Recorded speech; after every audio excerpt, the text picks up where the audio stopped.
Do you have a fear of flourishing? Maybe you grew up in a family where you were made to feel that chasing your dreams meant getting too big for your britches, as they say.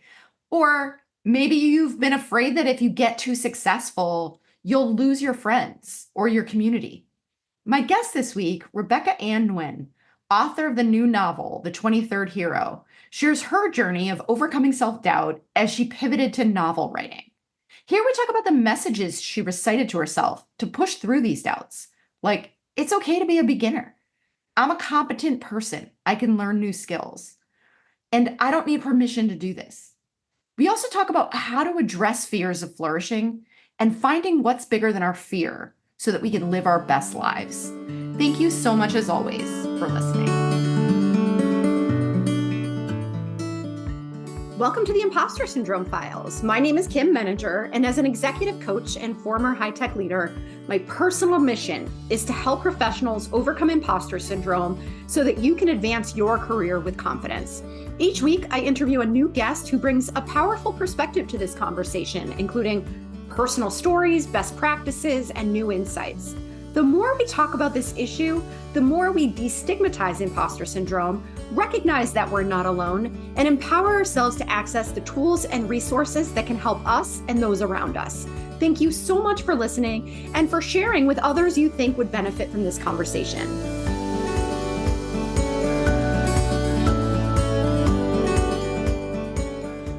All right, welcome, Rebecca. It is such a pleasure to meet you. I'm really excited for our conversation, and I would love to start by inviting you to introduce yourself. Thank you so much, Kim. It's great to be here. I'm super excited to chat with you today. I'm Rebecca Anne Nguyen, and I am a writer, a playwright, and recently a novelist. So my debut novel came out just a few weeks ago, and that was a really interesting pivot for me because I started my career in theater. So I went to school for musical theater. I have a Bachelor of Fine Arts degree, so I'm a classically trained actress. And I never in 1,000 years thought I would write a novel. So it's been kind of a wild journey transitioning from theater and living in Los Angeles and working in the film industry to pivoting more toward nonfiction writing, marketing, digital content, strategy, and finally ending up here where I'm sort of back to where I started telling stories and exploring a new world for me, which is writing fiction. That's so fascinating, and I think you sort of captured what I was thinking when you said telling stories. That would probably be the through line that goes through all of it, right? Like, tell me more about storytelling and what it means to you and how you had decided to go in that direction. Yeah, that's a great point. Yeah, it's definitely a through line through everything that I've done. And I think it's taken me, probably a couple of decades to figure out like what's the medium where I feel like I'm really kind of thriving and feeling comfortable and feeling like I have something to say and it's in a format that makes me feel good when I'm working on it. I think I love being on stage. I love that feeling of being in flow where you're not thinking and you're just sort of letting whatever, kind of come through you. And, you have a lot of preparation beforehand. But once you get up there, it's sort of that being really present and that moment to moment, back and forth, that collaboration with the other folks who are on stage with you. So that sort of flow feeling, I think, is what I've always ended up chasing. That feeling where it's inspiration and it's sort of coming through you. And I think transitioning into doing more playwriting and doing more of the writing, I was able to find that as well. I think I thought it was more of energy from the audience, but what I found is it's actually the act of creating, the creative process, and that exciting feeling of, and it's not all the time, right? Like sometimes you're pounding the keyboard or you're just putting in the work. But those moments when it's really flowing through you and happening are so exciting and rewarding that it's worth all of the times when you have to sort of struggle to get there, I think. You are activating parts of me that I haven't thought about in a long time because when I was a kid, I dreamed of being an actress. I always wanted to do that. But what I found was I was really insecure about playing a role that wasn't me. And what I've come to over time is I am really comfortable on stage and I love sort of performance, but only of my own. Yes. And so I'm curious because I guess I wonder what the relationship is to confidence when you are depicting a character, right? Like when you're engaged with other actors who are all playing a part and everyone has like their own talents that they bring to this. Like, does that trigger self-doubt or does being a different character actually allow you to be more confident in some ways? Like, I would love to hear what you think about that. Yeah, that's so interesting because I feel like I might have been the opposite of you, where it felt safer to be someone else. And Mm. the more different from me, the better. Like I could almost hide in there and like really commit and become a different person. But I had a harder time when it was a little closer to home. I had a really hard time starting to when I had more opportunities through work and through my career to speak as myself in front of an audience or be in more of like a teaching capacity or running a workshop. That was really scary for me because I didn't have a character to hide behind or a story to hide behind. It felt like, oh my gosh, this is just me. And that was revealing to me because it showed me how I had some work to do when it came to confidence and self-esteem. That's so interesting how it takes different forms, right? Self-doubt Mhm. takes different forms, right? And and I would imagine so if we think a little bit about the storytelling part and the creative process, there's a vulnerability that comes with that, right? Like you're deciding what you share and how you share it. And how does that feel when you imagine, or you've done this already, so you don't even have to imagine, like you're putting that out into the world, right? Especially in a world that's ready to evaluate everything and, 5 stars and, there's rating systems everywhere. Like, how do you get to a place where you can put that into the world and not be terrified what's gonna happen? It's been a journey. I mean, years long journey. And when I started working on the book, I was so deeply insecure that I would start every conversation with something along the lines of, I have no business to be writing a novel, but, or like really feeling like I didn't deserve to even try. And I had to tell myself, I had to sort of give myself permission to write a really bad novel. Like I had to let it be okay to just totally fail. Um, and because of my lack of confidence, just assuming I absolutely would fail, but it was kind of freeing in a way because I didn't put any pressure on myself. I didn't have expectations, and I sort of let it be okay to just be a beginner. And over time, I tried things and I failed, and I went to workshops and I read books and I got advice and I got lots of feedback from people who did know what they were doing.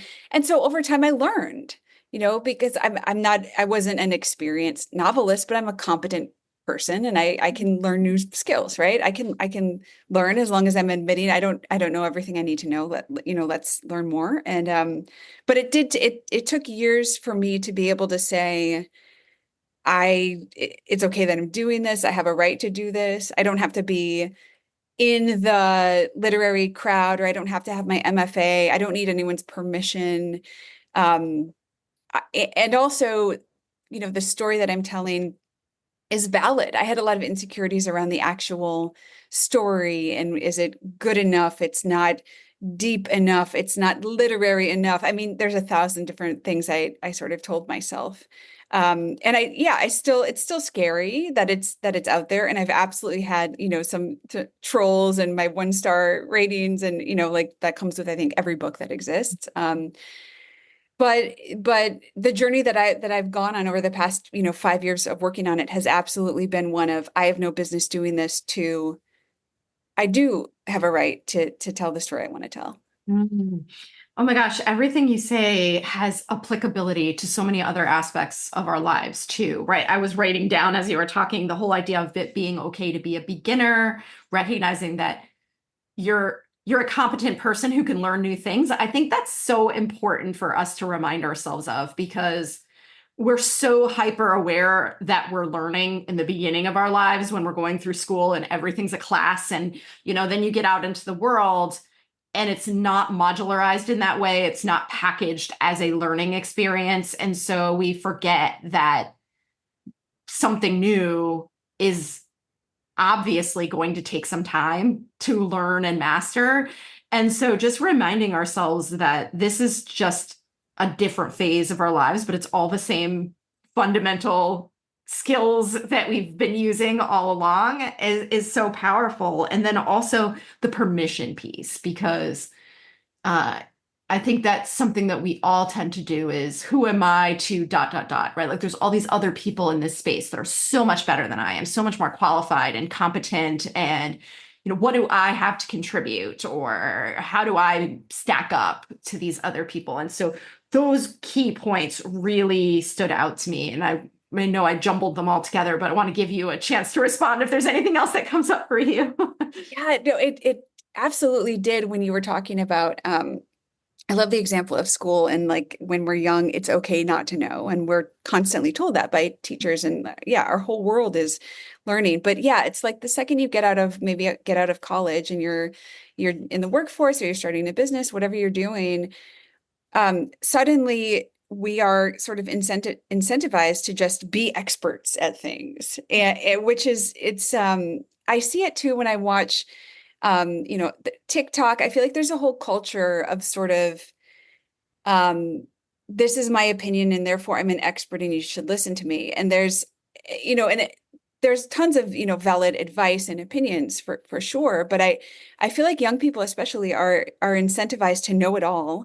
And they have to have this personal brand and always be confident and know what they're talking about and like make a video about it and be really confident. And what a lot of pressure that is. And as someone who's not as young as I used to be, let me tell you, it's like you're probably never going to feel like you know it all because there's always someone who knows more or has done more. Even if you've won every award you could possibly win and you've reached the heights of whatever field you're in, you know, I don't know, the external feedback from the rest of the world like is never going to give you what you want in terms of feeling like you've arrived. So I think you're going to have to find that inside yourself. Yeah, I think that's a really good point. The external validation piece is something that I think about a lot. Anytime you have a public presence, there is that just, I think, instinctive fear of being rejected, right? It's just part of the way that we're wired as humans.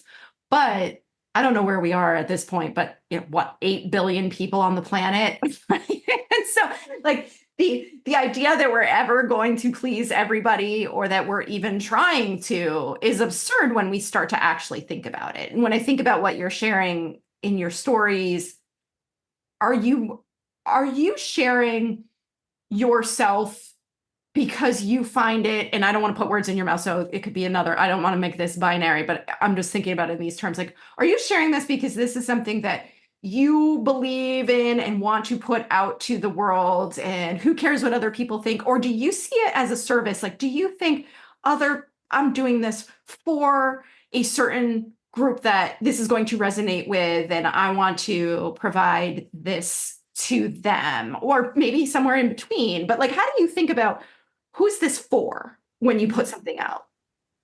I think for this book, for the novel, The 23rd Hero is the name of the novel. And I think it's probably more the latter.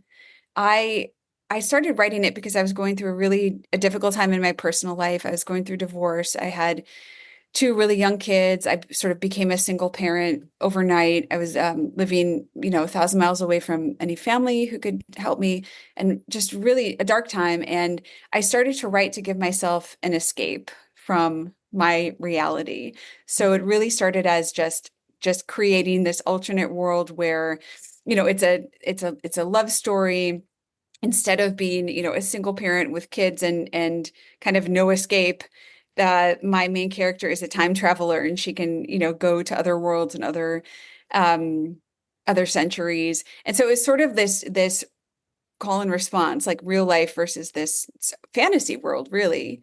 Um, and over time, as I was working on it, I think that is my hope, that if there's people who were going through anything where you came out the other side, like not believing in love anymore, or not believing in yourself, or lacking confidence, or going through some sort of emotional trauma, that they could pick this up and escape and have relief, find some relief, but also come out the other end feeling a little bit more hopeful.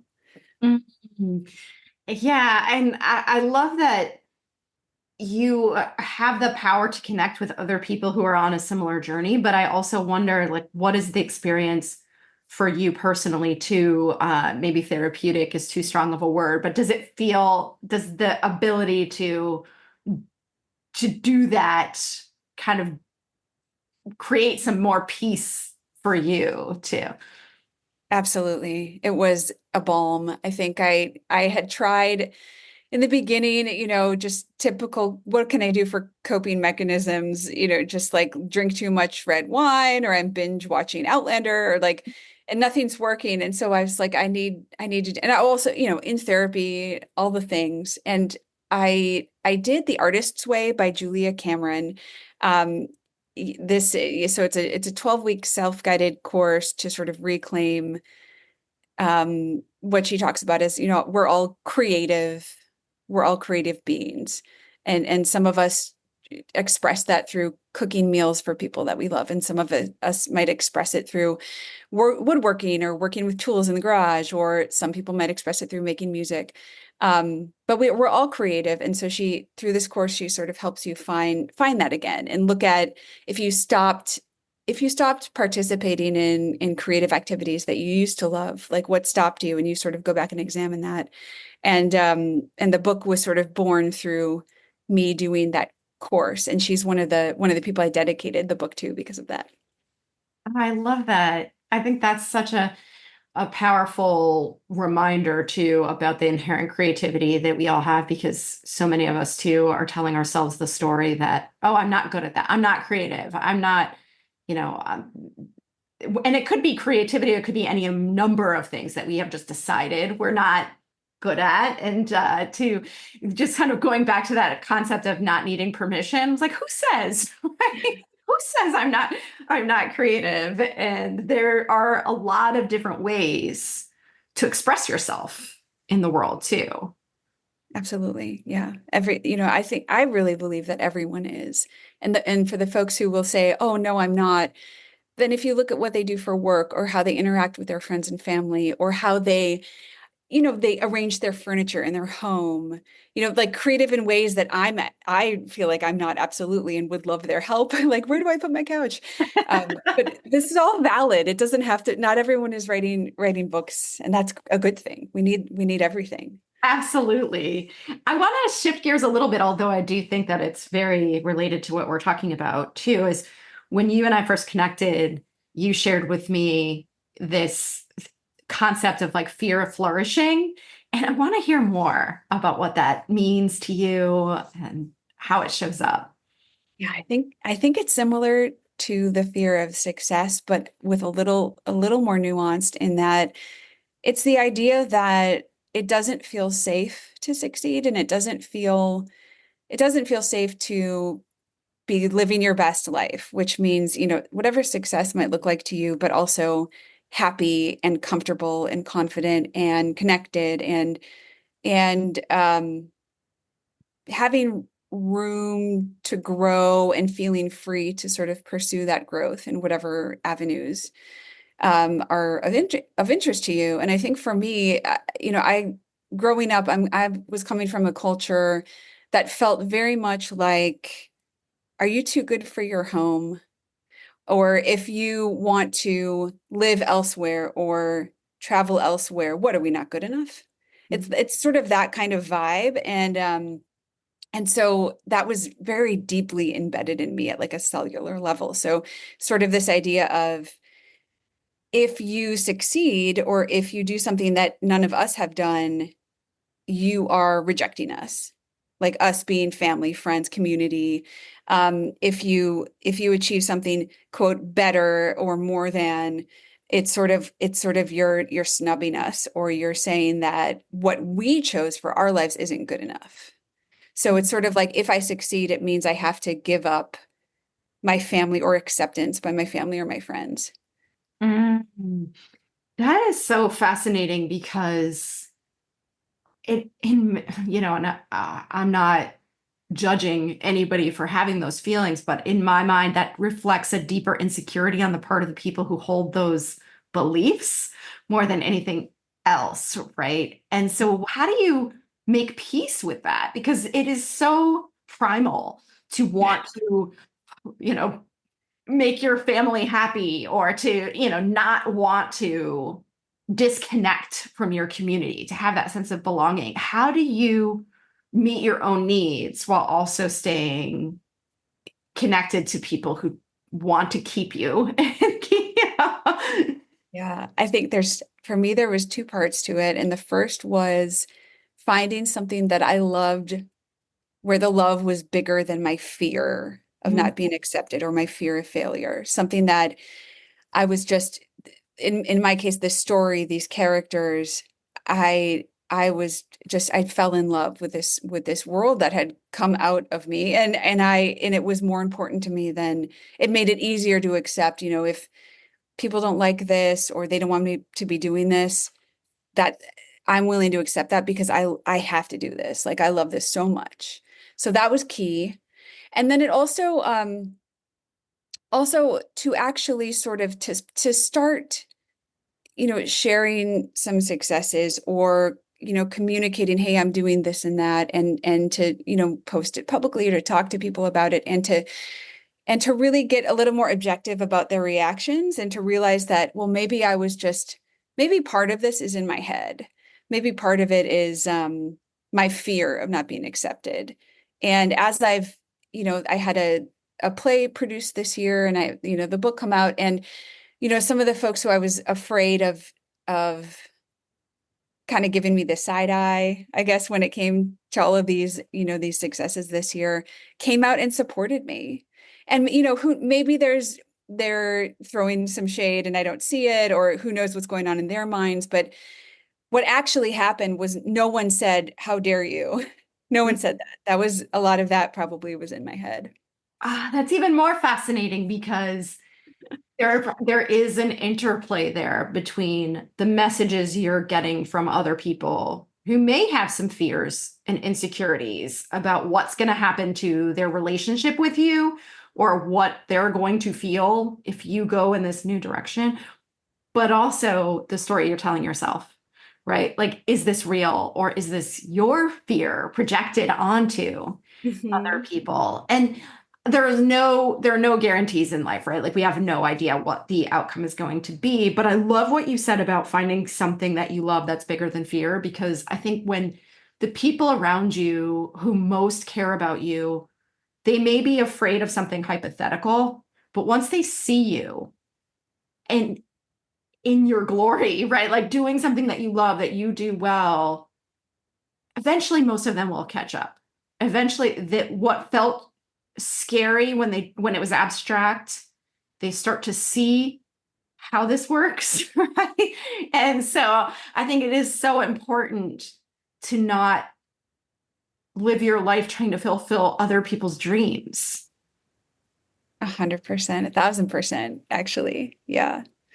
Yeah. Especially when there's so much that just sort of goes unsaid. And I think, we pick up on these sort of subliminal vibes. Maybe it's not something that someone actually said to you, but it's just, you know, other types of microaggressions, or little rejections. And yeah, I think it takes courage to do what you want to do anyway. And courage meaning, like, you're still afraid, but you're going to do it anyway. Yes. Yeah. And I'm glad you brought that point up too, because it's not that you ever reach a point where, okay, I'm not afraid anymore, so I'm going to do it. You push through it, right? Like, you are afraid, but you do it anyway because it's that important to you. Yeah. Yeah. What's next for you? I mean, I know the novel just came out, so I don't want to rush you, but I'm just curious, like, do you see like what's your vision for the future? Yeah, I have another novel that I'm working on now. That's in very early stages. There's another production of a play that I wrote that's going to be produced in Texas this fall. So I'm going to go down and check that out. I'm excited about that. But I think getting back to writing, especially because there's such a strong temptation to have all of these quality metrics that I'm checking when the book comes out. You can check the ratings and reviews, and you can check your Amazon sales rank. I mean, it's just a nightmare. It's a nightmare. And so I'm really trying to focus on making something new and just ignoring the stuff that I can't control, because it will drive you to the dark side, I think. And so do you look at the reviews or do you deliberately avoid them? Like how do you do that? I have learned this year to deliberately avoid.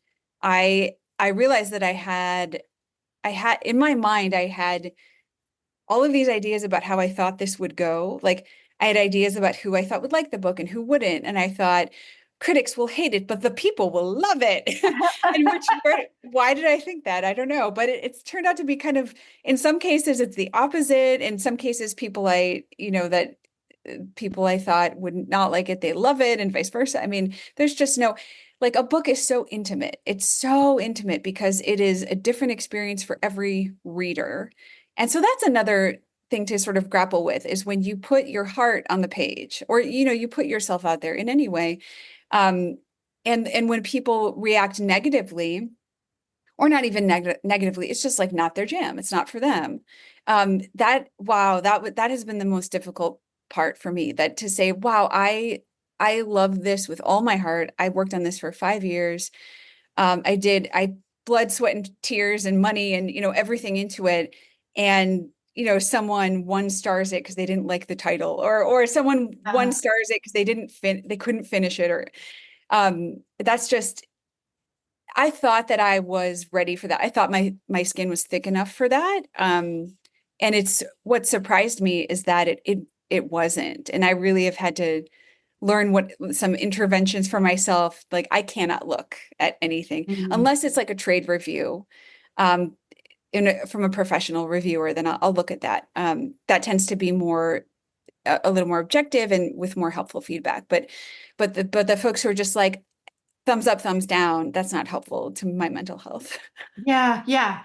Yeah, and I think that's so important because there there is a way, and I say this as if it's this easy because I know it's not, but it's like when you see that, there's a way of just saying that it wasn't for them, right? Like, no, there's no product on earth that has a target market of 8 billion people. Right. Everything is, you know, going to appeal to some and not others. And I think to just be able to get to a place where we can say, just because somebody gave it a 1 star, and I say that sort of metaphorically and literally, does not mean that it wasn't worth doing. Doesn't mean that it wasn't a really good product, right? And so I think about this a lot of like, whose hands are we putting our self-worth or our confidence in? And does a person who didn't take the time to finish it or doesn't understand what you are trying to do deserve the power of deciding whether or not you continue to express yourself fully in the world? I love that. That just gave me goosebumps. That just like, whose hands do you put the power in? That I I I've been thinking about how I feel about the book, and I like it. I like the book. I put a lot of time into it, and I like to and I had to read it 1,000 times, and it's not perfect, but I think it's good, and I'm happy with where it landed, and I think it was the best I could do for where I was at the time. And so I've been focused on that, like letting that be enough. Like, how do I feel about it instead of how does the rest of the world feel? And letting the fact that I'm happy with it be, that's a win in itself. And I don't need more than that. More, I mean, of course, everyone, it would be nice. You have claps and the sales and everything. That's really nice. But I think about the opposite. What if I wasn't happy about it and then it became a bestseller? That would be mess with my head too. So I'm trying to just let like my own assessment be valid and be enough. Yeah, yeah, I love that. And I think, to be able to say, I'm proud of this and I'm choosing to share it.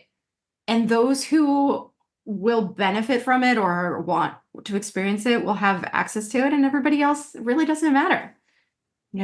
Doesn't we don't have to be everyone's cup of tea. Right? uh, this has been such a fantastic conversation, Rebecca. I feel like you have a really interesting background very uniquely in this space of writing and playwriting and theater and everything. But like I said before, it has transferability to all of us, regardless of the work that we do. And so I'm so grateful to you for having this discussion with me. And I want to make sure that anybody listening who wants to read your novel, who wants to follow you and learn more about all of your great work, knows where to find you. Thank you so much. Yeah. So the novel is The 23rd Hero, and you can get it pretty much wherever books are sold. You can order on Bookshop to support local independent bookstores. You can get it through Amazon or Barnes & Noble. You can also go to your local indie bookstore and have them order it for you if they don't already have it on the shelves. And that's another great way to support the indie stores. And I'm at Rebecca N. Writes, and I think it'll be in the show notes. So that's my handle on all the socials, and that's RebeccaNWrites.com. Wonderful. Well, definitely those will be in the show notes. And thank you again for being here. It's just been such a pleasure to talk to you. My pleasure. This was fantastic. Thanks so much for listening to the Impostor Syndrome Files. If you would like to continue this conversation in a safe and trusted space, I would love for you to join my virtual discussion group every Thursday at 12 p.m. Eastern. For the past several years, the group has been limited to women, but it is now open, regardless of gender, to anyone who is interested in exploring and troubleshooting common workplace challenges, building better awareness of ourselves and others, and becoming more inclusive allies at work. Check out the show notes for more info on how to find us, and please join us next week for another episode of the Impostor Syndrome Files.